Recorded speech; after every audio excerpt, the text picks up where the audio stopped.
pobreza, ditadura, atraso tecnológico, máfia, ursos, todos bêbados.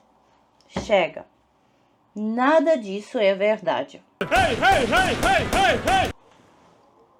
Ou será que é verdade?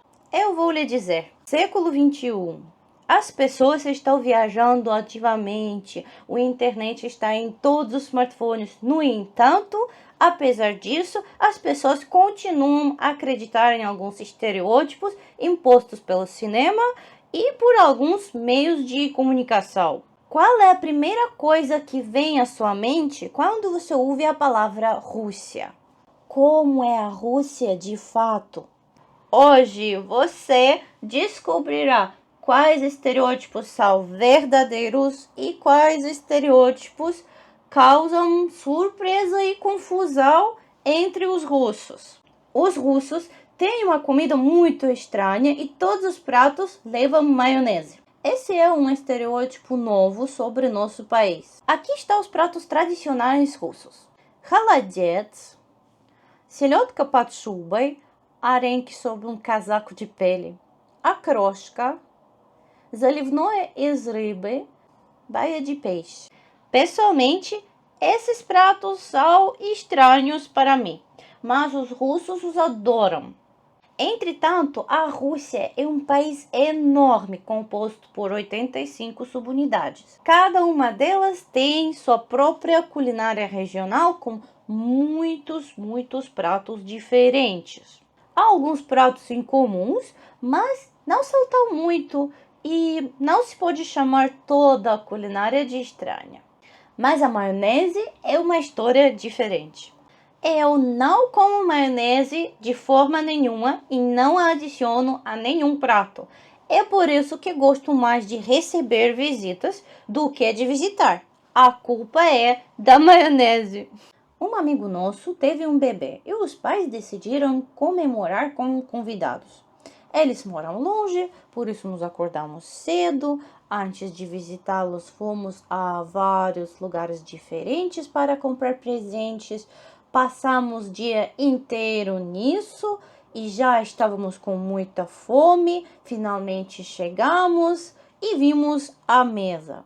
E o que vimos? Salada Olivier com maionese, селедка под шубой com maionese, carne francesa com maionese, pãezinhos de presunto com maionese dentro, cenouras salgadas com maionese, ovos cozidos com tampas de maionese, tomates fatiados com temperos e tampas de maionese, e sobre a mesa uma bela maionese.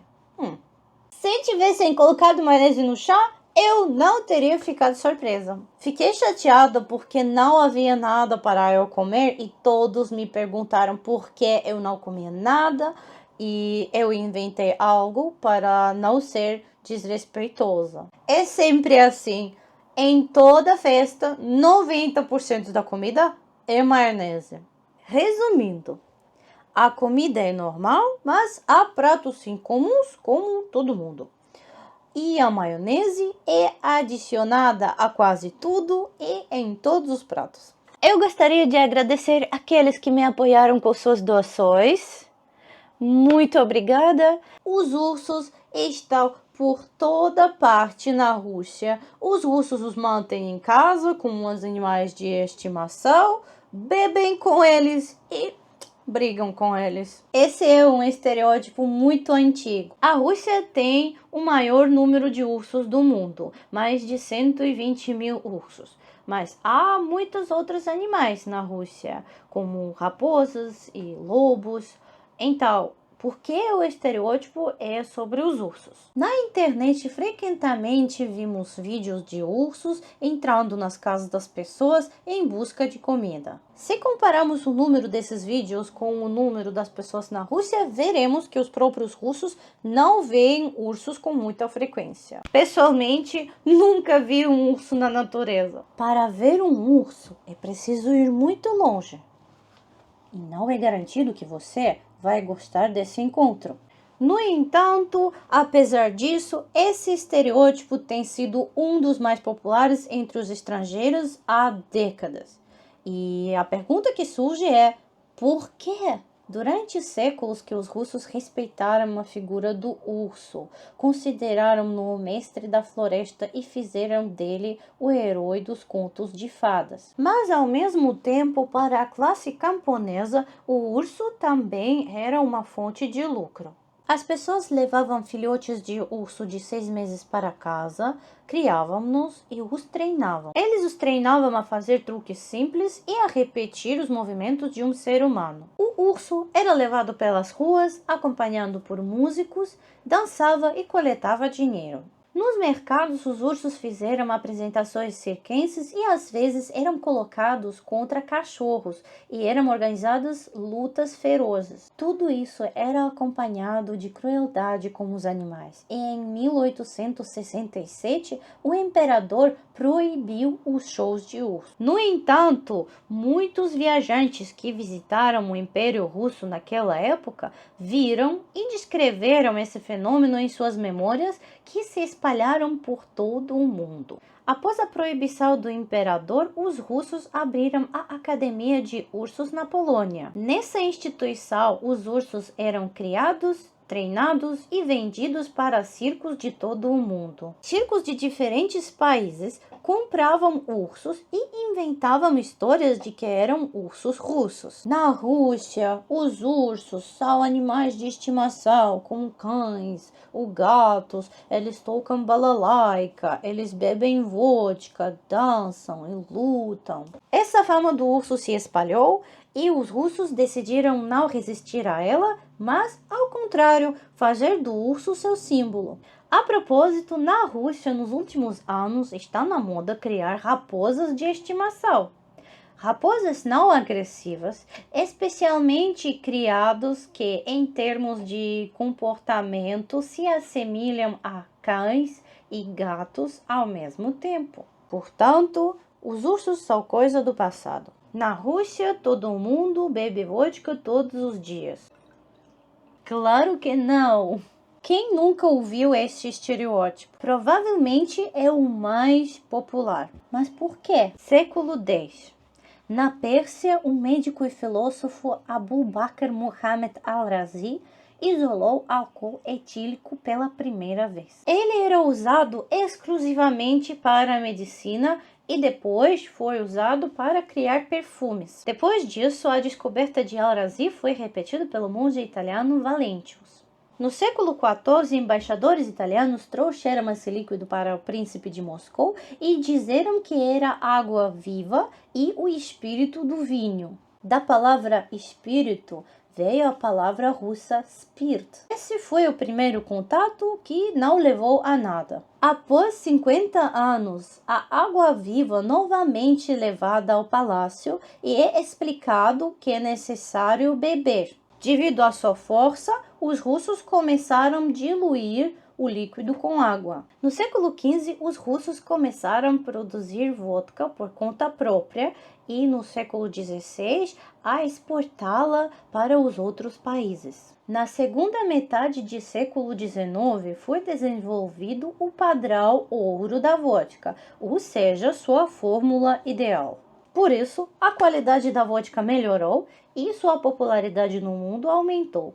No ranking dos países que mais bebem, a Rússia está em 13º lugar, atrás de alguns países europeus, como Moldávia, Lituânia, República Tcheca, Bélgica, França e Portugal. Eu não bebo álcool de forma alguma, nunca bebi, até mesmo experimentei, pois não tenho interesse e acho que é melhor para uma mulher não beber mais. Ninguém em minha família bebe, mesmo nos feriados. Nossos amigos podem beber vinho nos feriados, mas bebem pouco, ninguém deles não fica bêbado e todo mundo se comporta de maneira decente. Então, para resumir, algumas pessoas bebem sim, mas a Rússia não é o país mais bêbado. Mas a quantidade de álcool que um russo pode consumir enquanto mantém em pé é claramente maior do que a norma. Acho que isso é uma característica genética dos russos. Os russos, em geral, são muito resistentes. Na Rússia está sempre frio e nevado e o céu está sempre cinza. Você se reparou que se um filme se passa na Rússia, ele sempre mostra neve e um clima terrível? De fato, a Rússia é enorme e está localizada em 3 zonas climáticas. Na cidade de Oymyakon, o inverno dura o ano todo e a temperatura pode cair para -80, e na cidade de Sochi, a temperatura do inverno é de +6. A Rússia tem praias, tem estações de esqui, montanhas, tem tudo. Em Moscou pode ser +30 no verão e -30 no inverno. A neve começa em novembro e termina em março e apenas 5 meses por ano. Também há sol, não tanto quanto eu gostaria, mas há sol. Concluímos que na Rússia o clima pode ser qualquer tipo de clima. Na Rússia ninguém não sorri. Todos são muito severos e hostis. Graças a muitos filmes em que os russos são mostrados mal-humorados, severos e silenciosos, esse estereótipo foi criado. Em 2015, eu tinha 23 anos e visitei os Estados Unidos pela primeira vez. Eu entrei em uma loja para comprar algo e estranhos me perguntam como eu estou. Eles perguntaram de forma absolutamente sem sinceridade, me fazendo entender que não se importavam comigo, mas mesmo assim fizeram essa pergunta com um sorriso. Entrei em uma outra loja. Também eles me perguntam como eu estou. Mas por quê? Eu não estou acostumado com isso.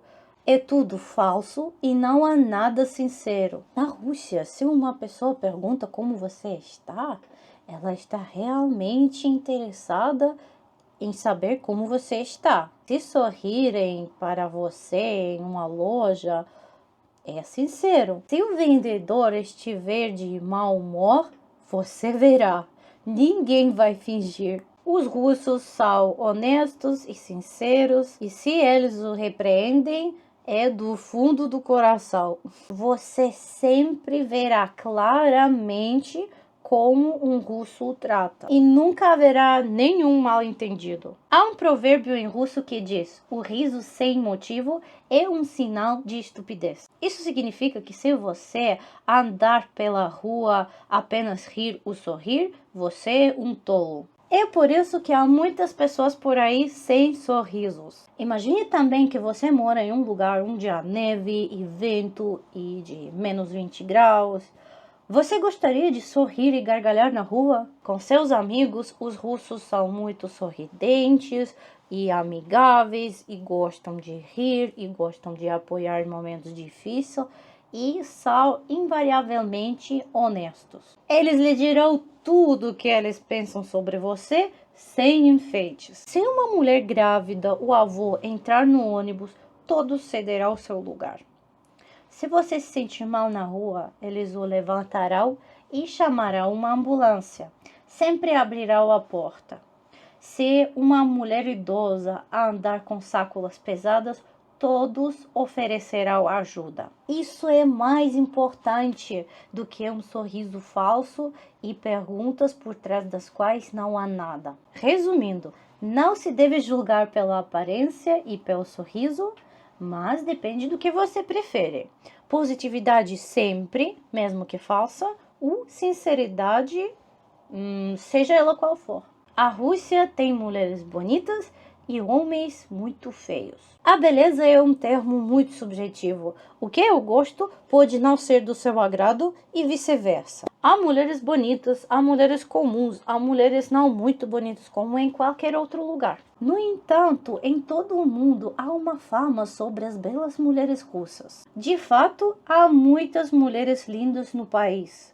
Os cabelos louros, os olhos azuis são muito apreciados pelos estrangeiros. As russas não são apenas bonitas, elas são inteligentes e excelentes anfitriãs. Você gostaria de ter uma noiva assim? E se eu lhe dissesse que no passado uma noiva russa podia ser encomendada pelo correio? Na década de 90, após o colapso da União Soviética, o país passou por tempos difíceis. Foram abertas empresas que coletavam perfis de mulheres lindas e compilavam catálogos. Esses catálogos eram enviados para os Estados Unidos e os homens que sonhavam com uma bela mulher russa ou que por algum motivo não podiam iniciar relacionamento em seu país, eles compravam essas noivas pelo correio, ou seja, eles pagavam por perfil dessa moça, por passagem dela, por acomodação nos Estados Unidos e por comissões para a agência. Muitas moças que sonhavam com o exterior usavam os serviços dessas agências. No entanto, o resultado não foi bom. Na maioria das vezes, elas se tornavam esposas de tiranos e psicopatas. E no pior dos casos, elas foram mortas ou simplesmente desapareceram. Por causa desse fenômeno, criou-se um mito de que as mulheres russas são facilmente acessíveis, mas isso está longe de ser verdade. Quando as tropas da Alemanha nazista ocuparam as cidades russas, eles ficaram surpresos ao notar que quase todas as meninas com menos de 20 anos eram virgens. Na Rússia, ainda hoje, não é costume beijar no primeiro encontro e as relações mais íntimas vêm muito mais tarde e podem surgir somente após o casamento. Há exceções, é claro. Homens russos.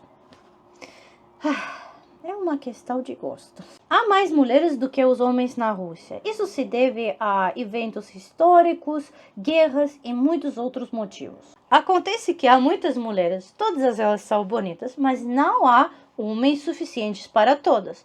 E o valor de cada homem aumenta.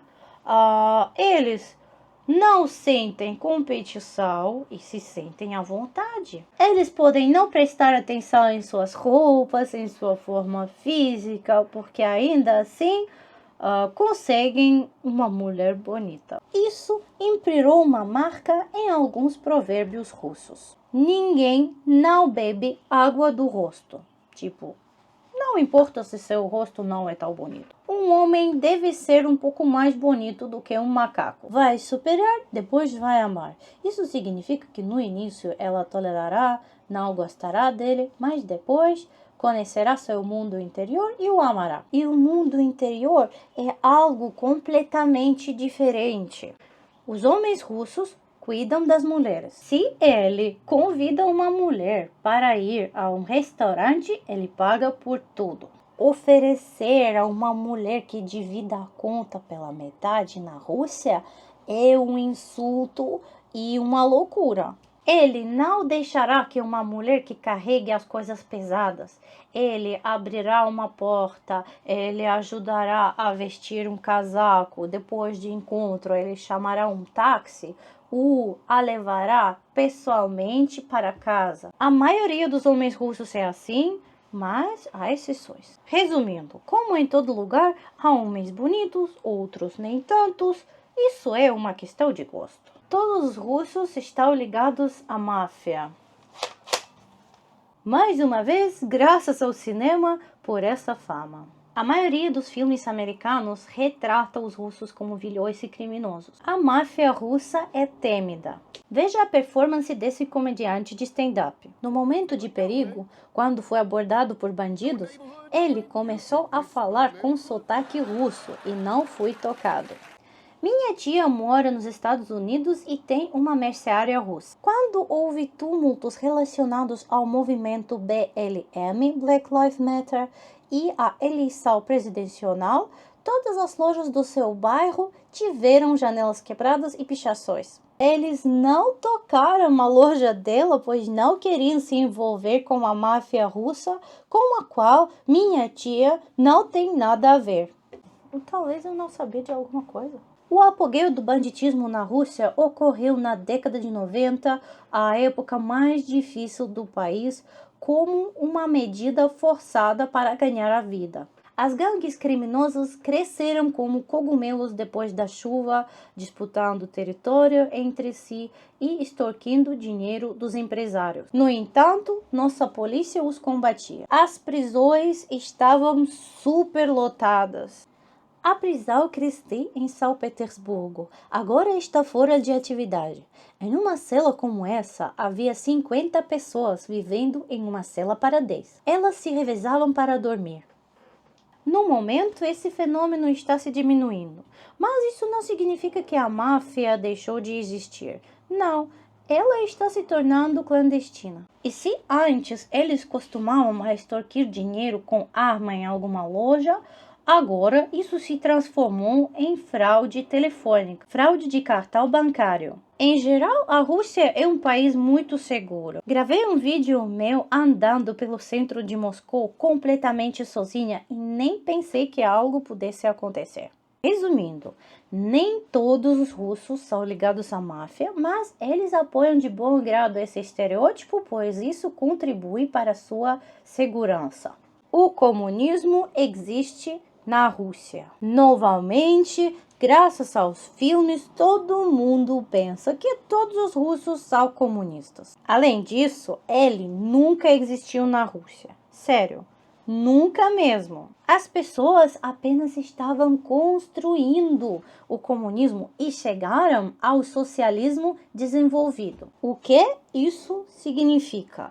Significa jardins de infância e escolas gratuitas, educação superior totalmente gratuita e trabalho garantido após a graduação, medicina gratuita, ausência de desemprego e horas de trabalho racionadas, vales de férias gratuitos, vales gratuitos para acampamentos pioneiros para crianças, a ausência quase completa de pessoas sem teto, pois o Estado dava os apartamentos às pessoas. Por exemplo, as famílias jovens recebiam um apartamento quando nascia um filho. Quando nasciam os segundos filhos, recebiam outro maior. Salários altos e preços de produtos sempre iguais e estáveis, impossibilidade de viajar para o exterior e muitas outras coisas. Agora não há nada disso. A medicina gratuita existe, mas alguns procedimentos são pagos. Agora há diversidade ideológica na Rússia. Há diferentes partidos políticos com diferentes pontos de vista e isso está estipulado na Constituição russa. A Rússia é um país atrasado com tecnologias não desenvolvidas, preso na idade da pedra.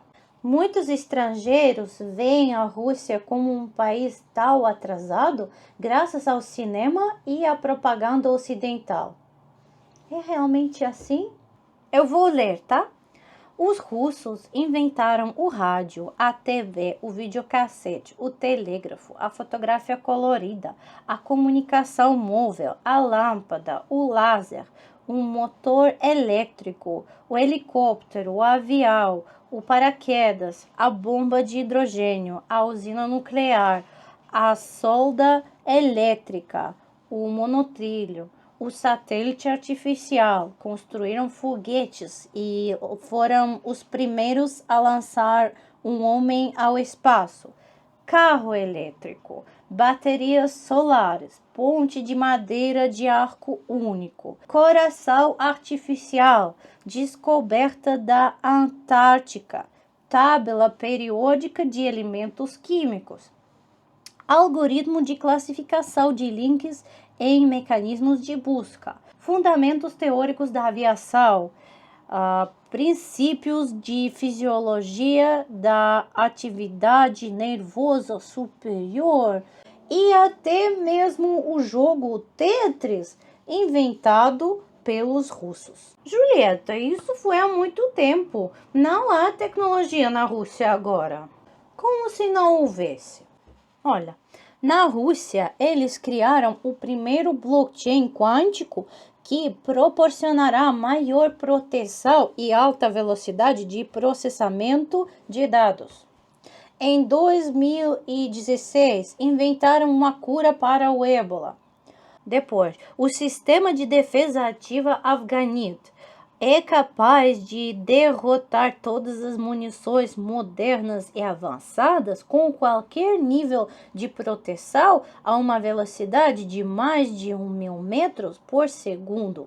Em 2015, eles desenvolveram uma nova variedade de algodão que cresce nas latitudes do norte e dá altos rendimentos. No mesmo ano, a empresa russa UTTA apresentou o dispositivo Anker-R, que é capaz de inspecionar rapidamente objetos que possam representar o perigo para outras pessoas, bem como detectar remotamente homens-bomba em uma multidão.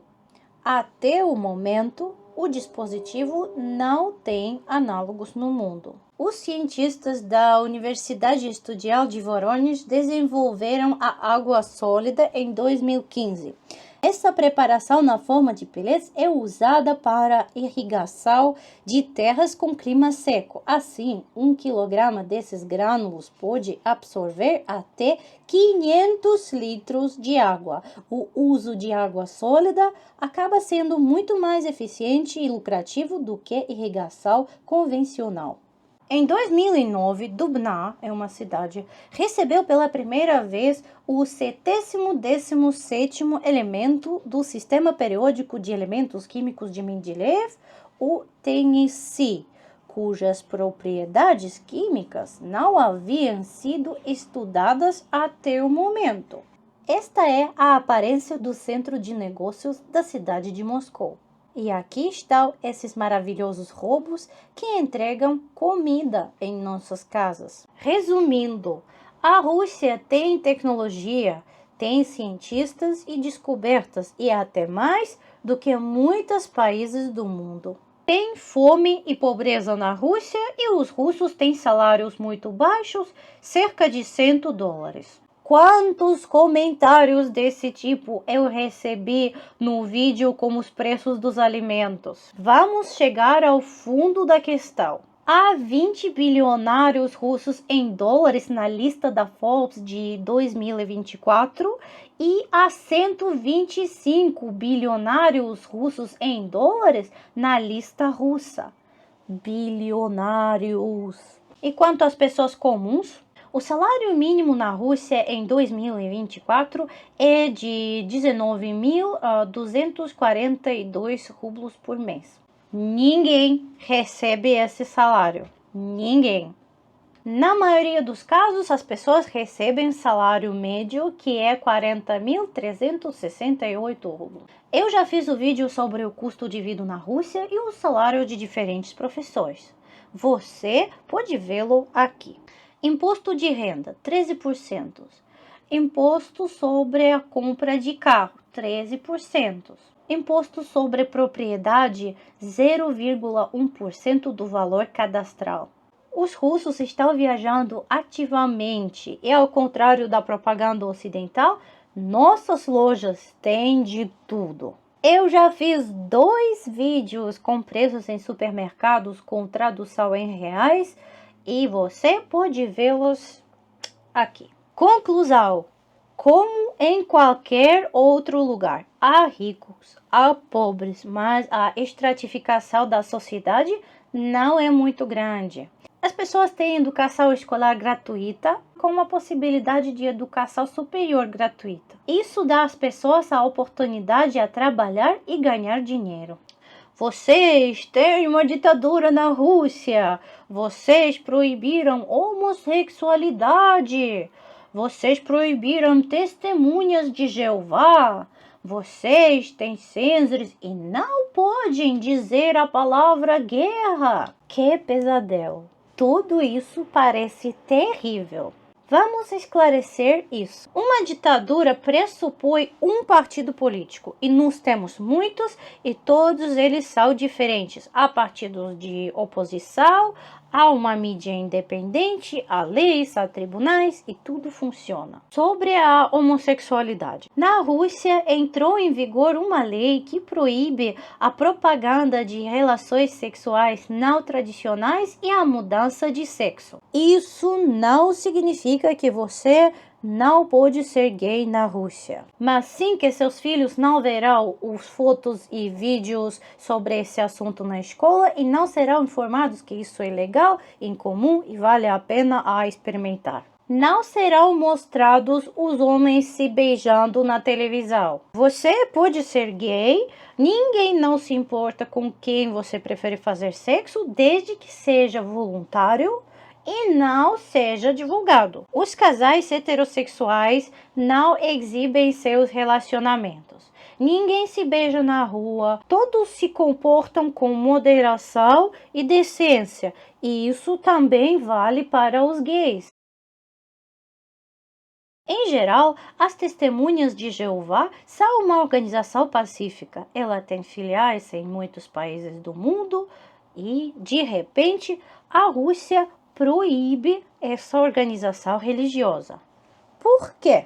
Afinal de contas, há muitas religiões diferentes na Rússia e todas elas coexistem em paz e harmonia. O fato é que as Testemunhas de Jeová simplesmente não tiveram sorte. Alguns representantes da liderança dessa organização se revelaram pessoas más, foram considerados culpados de abuso sexual de membros da organização, inclusive crianças, esconderam esses crimes, se recusaram a prestar serviço militar obrigatório no exército e a fazer transfusão de sangue, o que também causou situações desagradáveis. A população russa ficou entusiasmada com essa proibição, pois estava cansada de pessoas incômodas que chegavam todos os dias e tocavam uma campainha para falar sobre Deus. Começando a falar sobre Deus, eles atraíam os aposentados ingênuos para que se juntassem à sua organização. E depois, eles persuadiam a transferir suas propriedades para a organização, a doar todas suas economias para a organização e renegar os membros da família que não a apoiavam. Eu mesmo me lembro de quando era jovem, eles vinham quase todos os dias e deixavam seus livros. Acontece que essa organização foi azarada. Criminosos e fraudadores se juntaram às suas fileiras e, sob o pretexto de religião, cometeram os crimes em todas as cidades da Rússia. Desde 2017, mais de 600 processos criminais foram movidos contra as Testemunhas de Jeová. Milhões de dólares em propriedades foram confiscados. Talvez em outros países essa seja uma organização religiosa pacífica, mas na Rússia, infelizmente, uma organização criminosa estava se escondendo sob o pretexto de religião. No YouTube encontrei muitas entrevistas de ex-membros da organização nas quais eles contam sobre casos de pedofilia e como foram forçados a ficar em silêncio e a prestar depoimentos à polícia. Essas pessoas também falaram sobre pressão psicológica e violência contra sua personalidade, sobre proibições de vida normal, comunicação com amigos e familiares que não pertenciam à seita e até mesmo sobre educação, caso a pessoa escolhesse uma profissão não adequada para a organização. Acho que proibir essa organização não é uma manifestação de ditadura, mas de preocupação com a população. Se você pudesse tomar decisões, sabendo tudo isso, você proibiria essa organização? Você não pode dizer a palavra guerra. Em março de 2022, foram publicadas emendas à lei sobre a divulgação de informações falsas e forças militares na Rússia. A Rússia não declarou guerra à Ucrânia e a Ucrânia não declarou guerra à Rússia. Ao anunciar o início da operação especial, Putin usou o artigo 51º da Carta da ONU, que garante aos países o direito à defesa individual e coletiva. Esse artigo é usado por muitos países, como os Estados Unidos durante a invasão do Iraque e a Turquia, que realiza ataques contra os curdos da Síria. Os países modernos simplesmente não declaram guerra como antigamente, porque isso seria interpretado como agressão e seria condenado por todos os países. É por isso que todos os países usam o 51º artigo da ONU sobre autodefesa. A Rússia não declarou guerra, pois isso não é aceito na comunidade mundial, impõe responsabilidade ao país e acarreta custos. Alguns países condenaram, outros permaneceram neutros e outros apoiaram a Rússia. Se ela tivesse declarado guerra, todos os países a teriam condenado e a Rússia teria permanecido em completo isolamento. A guerra tem um começo e um fim, vitória ou derrota. A operação especial pode terminar de qualquer maneira e a qualquer momento. Outro motivo pelo qual a guerra não foi declarada é a percepção negativa da guerra na sociedade. As autoridades russas que proclamaram a operação militar especial não o fizeram apenas por motivos externos e pela lei internacional, mas também pelo público interno. Desde os tempos soviéticos, um padrão importante do povo soviético tem sido o slogan "Somente se não houver guerra". Ele surgiu após a Segunda Guerra Mundial, quando a União Soviética obteve a vitória a um custo extremamente alto. Foi a partir dessa época que essa narrativa foi mantida. Putin manteve essa retórica e fala sobre ela regularmente. Essa retórica tinha como objetivo preservar o status quo e consolidar seu poder. Uma declaração de guerra poderia ter resultado em uma agitação em massa entre os cidadãos. Isso teria criado tensão na sociedade. Caros amigos, eu gostaria de informá-los que agora absolutamente todos vocês podem me apoiar com suas doações. Isso ajudará muito no desenvolvimento do meu canal e também ajudará a realizar meu maior sonho, é uma viagem ao Brasil. E também em um futuro próximo eu pretendo viajar para a Armênia, é minha terra natal histórica, e mostrar para vocês esse país maravilhoso. Obrigada por atenção, link está abaixo desse vídeo, divirta-se assistindo. É por isso que o Kremlin começou a reagir de forma tão severa até mesmo a palavra guerra. E literalmente, imediatamente após o início das hostilidades na Ucrânia, ela foi proibida e por chamar uma operação especial de guerra, pode-se pegar sérias penas na prisão. A Rússia não declara guerra, pois isso traria custos adicionais. Isso diz respeito tanto à lei internacional, declarar guerra seria interpretado como agressão, quanto à tensão interna. A maioria dos russos tem medo da guerra e da mudança do status quo. Ou seja, não há guerra, mas há uma operação militar especial. Portanto, o uso da palavra guerra em relação a uma operação militar especial se enquadra na lei sobre a divulgação de informações falsas sobre o exército russo. O país é enorme, é necessário manter a ordem de alguma forma e no momento atual essa medida é justificada. Eu observo que os russos, de modo geral, não se importam com o nome que se dá a isso, as pessoas já estão cansadas e querem que tudo isso acabe. Todo mundo tem seu trabalho, sua família, sua vida e seus problemas. Portanto, esses são os antigos e os novos estereótipos populares sobre a Rússia e os russos. Eu espero que minhas explicações tenham ajudado você a aprender algo novo sobre esse país interessante.